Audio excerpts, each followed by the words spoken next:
అంబటి రాంబాబుకు ధర్మాన కృష్ణదాస్ పరామర్శ. గుంటూరు ఇటీవల జైలు నుంచి విడుదలైన మాజీ మంత్రి అంబటి రాంబాబును మాజీ ఉప ముఖ్యమంత్రి ధర్మాన కృష్ణదాస్ మంగళవారం పరామర్శించారు. ఈ సందర్భంగా కృష్ణదాస్ మాట్లాడుతూ రాజకీయ కక్ష సాధింపు చర్యలో భాగంగానే అక్రమ కేసులు పెట్టి ఇబ్బందులకు గురి చేస్తున్నారని విమర్శించారు. మద్దతుగా దానికి వాళ్ళు తీసుకున్న చర్యకు వ్యతిరేకంగా శ్రీకాకుళం నుంచి మరి వివిధ నియోజకవర్గాలు ఇచ్చాపురం, నిన్న పలాస వాళ్ళు వచ్చారు. అలాగే ఈరోజు టెక్కలి, మరి హెచ్చర్ల, ఆమ్దాల వలస కాన్స్టిట్యున్సీ నుంచి కూడా వీళ్ళంతా కంటెస్టింగ్ క్యాండిడేట్స్. రమేష్ గారికి మద్దతుగా మేము రావడం జరిగింది.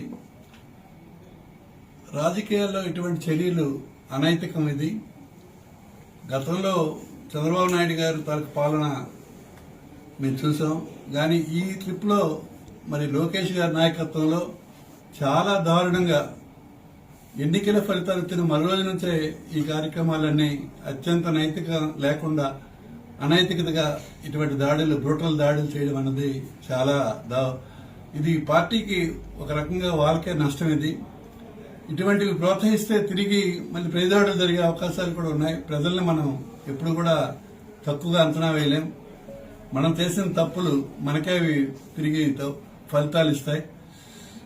మరి వివిధ కోర్టులో, వివిధ స్టేషన్లో ఆయనకి 83 రోజుల పాటు జైల్లో ఉంచి అనైతికంగా ఎటువంటి కనీస సదుపాయాలు కూడా లేకుండా మానసికంగా హింసించి మరి జగన్ గారి నుంచి దూరం చేయాలన్నటువంటి లక్ష్యంతో చేసినటువంటి దాడిగా మాకు కనిపిస్తోంది. అలాగే పెట్రోల్ బాంబులు ఇవన్నీ కూడా మరి ఆంధ్రప్రదేశ్లో ఇటువంటి కల్చర్ గతంలో లేదు. ఇటువంటి దాడుల వల్ల ప్రతిదాడులు భవిష్యత్తులో ప్రోత్సహించినట్టుగా అవుతుందని మేము తెలియజేస్తున్నాం. ఇటువంటి సీనియర్ నాయకుడు ఆయన. మరి ఇటువంటి చర్యలు ఎందుకు పురిగొల్పుతున్నారో, మరి ఆయనకి ఎందుకు కట్టడి చేయలేకపోతున్నారో, ఈ రెడ్ బుక్ రాజ్యాంగం అని చెప్పి ఇటువంటి తరహా రాజకీయాలను ప్రోత్సహించిన ఆంధ్రప్రదేశ్లో చాలా దారుణమైన విషయం ఇది. మరి జగన్మోహన్ రెడ్డి గారు ఒక ఆదర్శవంతమైన నాయకుడిగా గత 5 సంవత్సరాలు కూడా పాలన చేశాడు. ఏనాడు ఇటువంటి దాడులు గాని, ఇటువంటి ప్రతిచర్యలు గాని మేము చేయలేదు అన్నాడు. మరి అటువంటి రాజకీయాల నుంచి ఈరోజు మరి ప్రతిరోజు కూడా హింసించి వైఎస్ఆర్ పార్టీ నాయకులకి అనేక రకాలుగా చిత్రహింసలు పెడుతున్నటువంటి వైనాన్ని మేము పూర్తిగా వ్యతిరేకిస్తున్నాం. ఇది యావత్ రాష్ట్రంలో కూడా ఎవరు కూడా దీనిని మెచ్చుకుని చాలా గొప్ప పని చేశారని చెప్పి ఏ కొద్దిమంది తెలుగుదేశం నాయకులు తప్ప విజ్ఞత కలిగిన ఏ తెలుగుదేశం నాయకుడు కూడా దీన్ని ప్రోత్సహించడాన్ని నేను అనుకుంటున్నాను. అనేక మంది తెలుగుదేశంలో కూడా మంచి వాళ్ళు ఉంటారు. అలాగే రాజకీయాల్లో అనుభవం ఉన్నటువంటి ఏ ఒక్క వ్యక్తి కూడా ఈ చర్యల్ని మరి సమర్థించడం లేదు. మరి రేపు భవిష్యత్తులో కనీసం ఎప్పటికైనా జ్ఞానం తెచ్చుకొని మరి ఇటువంటి హింసా ప్రక్రియలనేవి ఆపాలని చెప్పి మరి చంద్రబాబు నాయుడికి, లోకేష్ గారికి తెలియజేస్తున్నాం. మరి కూటమి ప్రభుత్వం అధికారానికి వచ్చిన తర్వాత ఎప్పుడూ లేని విధంగా ఈ చర్యలు అనేవి జరుగుతున్నాయి. మరి ఈ రకమైనటువంటి అలవాట్లు చేస్తే భవిష్యత్తులో మరింత దారుణమైన పరిస్థితులు రాజకీయాల్లో కూడా వస్తాయి. ఒకప్పుడెప్పుడో కొంత ప్రాంతానికే పరిమితమైన ఈ రాజకీయాలు ఈవేళ మన ప్రాంతంలో కూడా మరి ఇక్కడ అలవాటు చేయడం జరిగింది.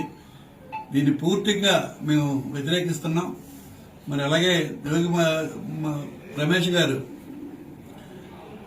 జగన్ గారికి, పార్టీకి లాయల్ గా ఉంటూ మరి జగన్ గారి తరఫున వైఎస్ఆర్ పార్టీలో మాకు అత్యంత ఆప్తుడిగా ఉన్నటువంటి వ్యక్తి. మరి ధైర్యంగా సమస్యలను ఫేస్ చేసి మరి నాయకుడి తరఫున పోరాడినటువంటి లక్షణం ఉన్నటువంటి వ్యక్తి. మీరు గతంలో రాజశేఖర రెడ్డి గారి కాలంలో కూడా మేము కలిసి పనిచేసాం, కలిసి ఎమ్మెల్యేలుగా ఉన్నాం. మరి అప్పటి నుంచి యువజన కాంగ్రెస్ లో గాని, తదనంతరం వైఎస్ఆర్ పార్టీలో గాని ఎప్పుడు క్రియాశీలకమైనటువంటి పాత్ర పోషించి పార్టీకి అండగా ఉండేటువంటి మంచి నాయకుడు. మరి ఇటువంటి చర్యల వల్ల పార్టీ అందరూ కూడా సరే తెగింపుకి రావడం జరిగింది. ఇది ఒక పిల్లినైనా ఒక గదిలో పెట్టి కొడితే తిరుగుబడి మనకు చార్జ్ చేస్తుంది. అలాగే శాంతియుతంగా ఉన్నటువంటి వాతావరణాన్ని డిస్టర్బ్ చేసి ఇటువంటి దౌర్జన్యకర సంఘటనలు చేయడం వలన మరి రాష్ట్రంలో మిగతా వారికి కూడా ఇది అన్యాయం, దీన్ని ఎలాగని తిరుగుబాటు చేయాలన్నట్లు ప్రతి గ్రామంలో, ప్రతి జిల్లాలో ఈ తిరుగుబాటు అంది ఇప్పుడు రావడం జరిగింది. ఇవాళ ప్రతి ఒక్కరు కూడా వాళ్ళు చేసినటువంటి ఏ చర్యలకైనా ఎదుర్కోవడానికి వైఎస్ఆర్ పార్టీ సిద్ధంగా ఉంది. మేమందరం కూడా వైఎస్ఆర్ పార్టీ ఒక ఆత్మాహుతి దళం వల్లే పనిచేయడానికి సిద్ధంగా ఉన్నాం. ఆయన నీతివంతమైనటువంటి రాజకీయాలు చేసి ప్రజలకు అన్ని రకాలుగా విద్య, వైద్యం, వ్యవసాయం, ఇతర సంక్షేమ కార్యక్రమాలు కూడా డైరెక్ట్ గా మరి బెనిఫిట్ చేసే విధంగా వారి అకౌంట్ లో వేసి ప్రజలకు అనేక రకాలుగా ఆదుకున్నటువంటి మంచి నాయకుడు జగన్మోహన్ రెడ్డి గారు.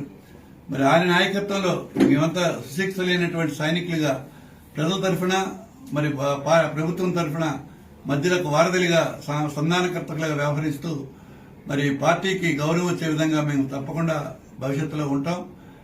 ఇటువంటి హింసలు ఎన్నైనా పెట్టుకోండి, దీనికి మేము సిద్ధంగా ఉన్నాం. దీనివల్ల మీకు ఎప్పుడు మంచి జరగదు. ఇది వినాశకాల విపరీత బుద్ధి అని పెద్దలు చెప్తారు.